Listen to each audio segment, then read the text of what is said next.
Merci d'abord d'être venu nous voir. L'actualité, ce n'est pas, pour moi en tout cas, ce n'est pas les Jeux de la francophonie. L'actualité, c'est ce qui se passe à l'est du pays, où les nôtres sont en train de continuer à être massacrés. L'actualité, c'est ce qui se passe dans l'espace Grand Batundu, où les nôtres sont en insécurité. L'actualité, c'est dans la ville de Kinshasa, où il y a l'insalubrité, où il y a l'insécurité, comme dans d'autres villes. Et l'actualité, ce sont les élections en vue, qui doivent se tenir selon les prévisions constitutionnelles en décembre de cette année en cours. Et à cet acte ou à ces actualités vient s'ajouter les Jeux de la francophonie. Et vous connaissez notre position vis-à-vis de la francophonie, ou si vous nous posez une question précise, nous y répondrons. Mais qu'à cela ne tienne, parlant de ce que vous venez d'évoquer, bon, et je crois que c'est de l'amalgame. C'est de l'amalgame. C'est vrai que ces Jeux de la francophonie, la RDC, quoi que l'on dise, c'est pas une jungle, c'est un État qui a un chef de l'État, un gouvernement et consorts. Et pour que pareil jeu se tiennent, c'est-à-dire que c'est une organisation au sommet à un certain niveau, c'est une acceptation des principes, ainsi de suite, et c'est lui qui peut le faire ou qui doit le faire, en tout cas c'est au niveau du gouvernement au sommet, c'est le chef de l'État et le gouvernement de la République. Donc, tout à fait naturellement, ça ne doit pas être un sujet de polémique, parce que parfois on polémique dans ce pays pour des choses inutiles et vraiment inutiles. Et ça rentre dans l'actif du président de la République, ce n'est pas un bilan. Et bilan, c'est par rapport à quoi? Et qu'est-ce que ça nous rapporte? Et ça, c'est le fond des jeux, on peut en parler. Mais que ces jeux-là se soient tenus chez nous, et ça rentre dans l'actif de réalisation et à un certain niveau du gouvernement actuel et du président de la République et son gouvernement. Jeu en tant que tel, ce n'est qu'une partie du grand ensemble. Le grand ensemble, c'est l'OIF, c'est-à-dire l'Organisation internationale de la francophonie. Et moi, je pense sincèrement qu'à ce stade, à ce niveau, aujourd'hui, notre présence dans cette organisation internationale, soit-elle, ne se justifie pas. Parce que il est connu que lorsque l'on fait partie d'une organisation de ce genre, et prenons l'OTAN qui est une organisation spécifique, spécifiquement militaire, de protection des intérêts des uns et des autres, des États membres, aucun État membre ne peut agresser l'autre. Et l'OIA, je crois, a le même principe. L'Union européenne a le même principe. Et l'OIA ou l'UIA, je ne sais pas comment vous avez appelé ça, et quand on accepte de faire partie d'un ensemble comme celui-là, il y a des principes, il y a des normes, et particulièrement des normes de non-agression. On ne peut pas supporter, on ne peut pas accepter, on ne peut pas tolérer que un État membre puisse agresser un autre. Et comprenez-moi bien, je ne pleurniche pas. Le Congo n'a pas à pleurnicher face au Rwanda, il n'a qu'à s'assumer. Et ça, c'est aussi une autre paire de manches. Et si on a mené le débat dans ce sens-là, nous en parlerons. Mais ici, c'est-à-dire, il s'agit de voir la réalité en face. Notre pays, depuis un temps, est menacé.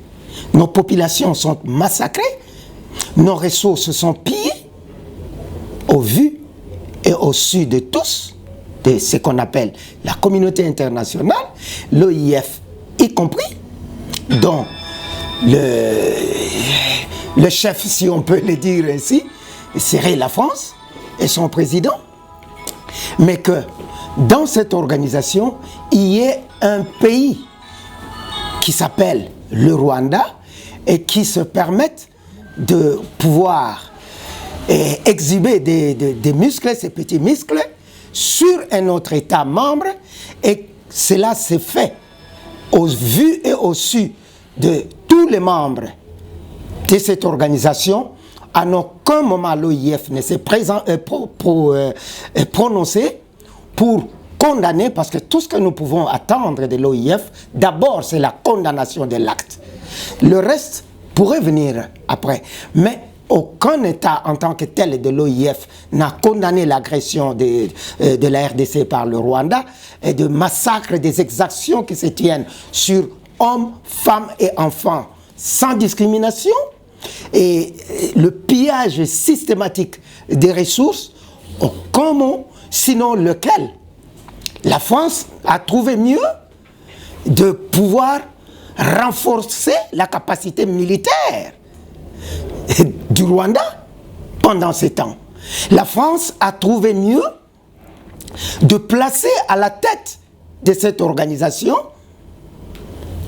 un ressortissant rwandais, un État qui menace l'existence d'un autre État membre, un État d'essence en tant que tel, anglophone, mais qu'on place à la tête d'une organisation francophone.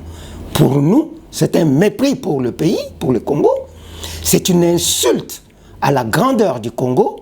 Et en tant que tel, nous ne pouvons en aucun cas accepter ce genre de choses. Les gens racontent bien des choses. Ils disent non, il y a des avantages, on va nous faire des infrastructures. Mais c'est quoi ce simplisme? Est-ce que le Congo manque-t-il de moyens pour se construire des infrastructures? Non. Là encore, c'est une autre paire de manches. Parce que dans tout ça, il y a une part de responsabilité du Congo lui-même. Parce que si nous étions sérieux, si nous voulons être sérieux avec nous-mêmes, eh bien, il y a des États qui ne se joueraient pas de nous, comme est le cas aujourd'hui. Commençons par être sérieux. Arrêtons la corruption. Arrêtons les détournements ridicules, historiques au monde. Les gens ne volent qu'en millions. Et qu'est-ce qu'ils en font ces millions? Ils se tapent quelques petites maisons, ils se tapent quelques voitures, et ainsi de suite. C'est incroyable. Donc, pour moi, le Congo, à la limite, devrait suspendre sa participation, et nous l'avons dit, sa participation à cette organisation qui ne nous apporte rien du tout, des infrastructures. Si nous sommes sérieux avec nous-mêmes, nous pouvons en avoir plus que ce que les autres. C'est comme si le Congo devient un État commandeur. Et ça, nous ne pouvons pas l'accepter. Oui, d'abord, je dois insister sur un point. Quand on parle de la francophonie ici, je ne sous-entends pas du 9e jeu de la francophonie. Je parle de l'organisation internationale de la francophonie. Donc si on doit suspendre notre participation, il ne s'agit pas des jeux, mais de l'organisation. Et parlant de la Russie, je pense que c'est de bonne guerre. Aujourd'hui, le monde est en train de se redessiner. L'équilibre géopolitique et géostratégique se joue en ce moment-ci où les uns et les autres sont en train de se positionner. Vous savez que la balance est en train de, comment qui dirait en anglais, se shifter, n'est-ce pas, de changer beaucoup. On ne sait pas que sera réellement et quel sera l'équilibre du monde de demain. L'ordre mondial est en train de changer. Et la Russie, qui était une puissance à l'époque de la guerre froide et qui s'est vue quelque peu diminuée, a repris du poil de la bête. Et elle veut rejouer les jeux. Et c'est tout à fait naturel que la Russie aille dans tous les terrains et elle va même pratiquer ce qui pourrait apparaître comme de la provocation parce que l'équilibre doit se refaire. Et quitte en menant à ceux ou celles qu'on appellerait des puissances internationales, de savoir à quel jeu ils jouent. Aujourd'hui, il y a cette montée du BRICS et qui voudrait faire le contrepoids de l'Occident. Et il y a beaucoup d'enjeux là-dedans. Donc, c'est tout à fait normal, de bonne guerre. La Russie veut jouer un rôle dans le concert des nations. Et l'Afrique reste aujourd'hui l'enjeu. C'est-à-dire qui contrôle l'Afrique, contrôle entre guillemets, contrôle le monde. Et qui contrôle la RDC à la puissance. Parce que la RDC est au centre des enjeux stratégiques. Tous les minéraux stratégiques de demain, en fait, qui se jouent aujourd'hui et pour le monde de demain se retrouve au Congo. C'est comme un scandale que Dieu a créé sur sa propre terre, qui est le Congo. Et là, ceux qui sont avisés sont en train, sauf les Congos. Les Congolais eux-mêmes qui ne comprennent pas les enjeux et qui se vendent moins cher. Si on était sérieux aujourd'hui, parce que le Congo c'est comme une belle femme aujourd'hui que tout le monde veut apprivoiser. Mais est-ce que le Congo lui-même comprend qu'il est ce que les autres voient? Le Congo ne se voit pas, il ne se regarde pas.